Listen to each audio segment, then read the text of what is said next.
Hello everyone. पिछले कुछ videos में हमने 1 से लेकर 9 तक सारे प्लैनेट्स के बारे में जाना। आज हम उससे थोड़ा आगे चलेंगे, इन प्लैनेट्स के ट्रांजिशन को समझेंगे। ठीक है, प्लैनेट्स अब जो है वो नक्षत्रों के ऊपर चलते हैं। हम नक्षत्रों को बाद में डिटेल में कवर करेंगे, लेकिन जैसे भरणी नक्षत्र, स्वाति नक्षत्र, पुष्य नक्षत्र, ये नाम तो आपने सुने होंगे। तो प्लैनेट्स जो है नक्षत्रों के ऊपर चलते हैं। अब जैसे हमारी 12 राशियां हैं, 9 ग्रह है, वैसे ही हमारे 27 नक्षत्र है। एक प्लैनेट जो होता है वो 360 डिग्री का प्लैनेट है। अब ब्रह्मा जी ने इस प्लैनेट के 12 टुकड़े इन डिग्रियों के, सॉरी प्लैनेट के नहीं, डिग्रियों के 12 टुकड़े करे हैं। ठीक है, 30 डिग्री का एक टुकड़ा। अब हर एक प्लैनेट जो है वो एक राशि में, 12 राशियों में चलते हैं प्लैनेट्स, 12 राशियों पे और 27 नक्षत्रों में चलते हैं। तो एक प्लैनेट एक राशि में 30 डिग्री तक चलेगा, उसके बाद वो नेक्स्ट राशि में शिफ्ट हो जाएगा। मान लीजिए मंगल उसकी स्व राशि मेष में चल रहा है। ठीक है, अब इसके बाद जो वो मेष राशि से दूसरे राशि में ट्रांसफर होगा, ठीक है, तब वो मेष से मान लीजिए वृषभ में जा रहा है। ठीक है, 2 नंबर राशि में जा रहा है। तब जब मेष राशि में मंगल 30 डिग्री चल लेगा, उसके बाद वो वृषभ राशि में जाएगा। फिर वृषभ राशि में 30 डिग्री चलेगा, फिर मिथुन में जाएगा, फिर 30 डिग्री चलेगा, कर्क में जाएगा। तो हर एक राशि में 30 डिग्री चलने के बाद वो दूसरे राशि में शिफ्ट होता है। राशि में नक्षत्र भी होते हैं, 27 नक्षत्र इन 12 राशियों में होते हैं जिनके ऊपर प्लैनेट चलते हैं। अब प्लैनेट की स्पीड को समझना बहुत इंपॉर्टेंट है। जब हम कुंडली देखते हैं तब हम लगन चार्ट देखते हैं, ठीक है, बाकी के चार्ट्स हम देखते हैं, चलित देखते हैं, नवमांश देखते हैं। वैसे ही ट्रांजिट देखना भी बहुत ज्यादा जरूरी होता है। अब प्लैनेट की स्पीड क्या है राशि परिवर्तन के लिए या ट्रांजिट के लिए? जो चंद्रमा जो है, चंद्रमा 2.25 दिन लेता है, 2.5 डेज। सूर्य जो है 30 डेज लेता है, यानी कि 1 महीना लेता है ट्रांजिट के लिए। मंगल लेता है 45 डेज, बुध लेता है 22 डेज, शुक्र लेता है 25 दिन। ठीक है, गुरु जुपिटर जो है वो स्लो प्लैनेट है, वो लेता है 12 महीने एक राशि में। यानी कि सूर्य जो है पूरे सारे राशियों में घूम कर आ जाएगा, तब उनको जो जुपिटर है वो पहले घर में ही मिलेंगे। तो जुपिटर 12 महीने लेते हैं एक राशि में। राहु केतु उससे भी ज्यादा स्लो, वो तो बिल्कुल अपनी ही स्पीड पे चलने वाले महाराजा है, वो लेते हैं 18 महीने। ठीक है, 18 महीने एक राशि में लेते हैं राहु और केतु। और शनि महाराज जो है हमारे, वो लेते हैं 2.5 साल। तो सूर्य तो कितने ही गोचर करके आएगा, गुरु भी 2 बार गोचर करके पूरा 2 राशियों में तो गोचर करके आ जाएगा। तीसरी राशि में जब गुरु होगा तब शनि महाराज का एक गोचर फिनिश होगा 2.5 ईयर्स का। ठीक है, अब इसमें ग्रहों को समझना बहुत जरूरी है कि सूर्य जो है एक क्रूर ग्रह है। ठीक है, चंद्रमा को हम शुभ अशुभ क्रूर में नहीं गिनते, उसको बोलते हैं बली निर्बली।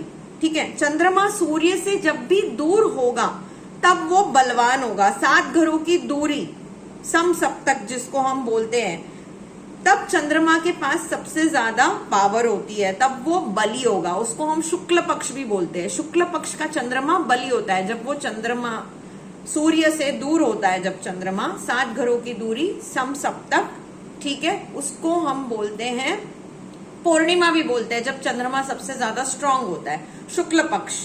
ठीक है, वैसे ही कृष्ण पक्ष का चंद्रमा जो होता है वो होता है निर्बली। जब चंद्रमा सूर्य के पास आएगा, जितना पास आएगा, ठीक है, उतना ही चंद्रमा जो है खराब होते जाएगा। सूर्य की तरफ आएगा तब घटता जाएगा, वो हो गया कृष्ण पक्ष का चंद्रमा। तब चंद्रमा जो होता है निर्बली हो जाता है और सूर्य के ऊपर बिल्कुल आ जाएगा जब चंद्रमा, ठीक है, जब बिल्कुल सूर्य के ऊपर आ गया है चंद्रमा, उसको हम बोलते हैं अमावस्या। तो ये हमेशा याद रखना, शुक्ल पक्ष का जो चंद्रमा होता है वो होता है बली, कृष्ण पक्ष का चंद्रमा जो होता है वो होता है निर्बली। ठीक है, चंद्रमा जितना सूर्य से दूर है, 7 घरों की दूरी पे है, तब बलवान, शुक्ल पक्ष पूर्णिमा, ठीक है, जितना सूर्य की तरफ आते जाएगा, घटता जाएगा, ठीक है, कम होता जाएगा, क्योंकि सूर्य की रोशनी से वो छुप जाएगा। कृष्ण पक्ष, निर्बली चंद्रमा। अशुभ ग्रह में हम मंगल, राहु, केतु, शनि, इनको हम अशुभ ग्रह मानते हैं। शुभ ग्रह होते हैं बुध, शुक्र और गुरु, इनको हम शुभ की कैटेगरी में डालते हैं। हालांकि मैं फिर से बोलना चाहूंगी, कोई भी ग्रह हमेशा के लिए शुभ अशुभ नहीं होता। कोई हमेशा के लिए बहुत अच्छा रिजल्ट दे रहा है, बहुत बुरा रिजल्ट दे रहा है, ऐसा नहीं होता। इसीलिए हम प्लैनेट का ट्रांजिट समझ रहे हैं। तो जैसे ही वो घर बदलेगा अपना, एक राशि से दूसरे राशि में जाएगा, वो पहले राशि में अच्छे फल दे रहा था, हो सकता है दूसरे राशि में बुरे दे, तीसरे में और भी अच्छे दे, चौथे में और खराब दे। तो ट्रांजिट देखना बहुत जरूरी है, क्योंकि कोई प्लैनेट हमेशा के लिए सदैव अच्छा सदैव बुरा कभी नहीं होता। राहु और केतु हमेशा ही वक्री चलते हैं, यानी उल्टे चलते हैं, जिसको हम रेट्रोग्रेड भी कहते हैं। ठीक है, चंद्रमा का कृष्ण पक्ष, शुक्ल पक्ष, बली, निर्बली चंद्रमा हमने समझ लिया। अब ये जो प्लैनेट्स है ना, इनको एक डायरेक्शन दी गई है। जब हम वास्तु देखते हैं तो हमें प्लैनेट्स की डायरेक्शन वहां काम आती है। ठीक है, मेटल भी दिया गया है हर एक प्लैनेट को, और जेमस्टोन्स भी है इनसे रिलेटेड। अब सूर्य की जो दिशा है वो है ईस्ट डायरेक्शन, पूर्व दिशा। चंद्रमा की डायरेक्शन है नॉर्थ वेस्ट।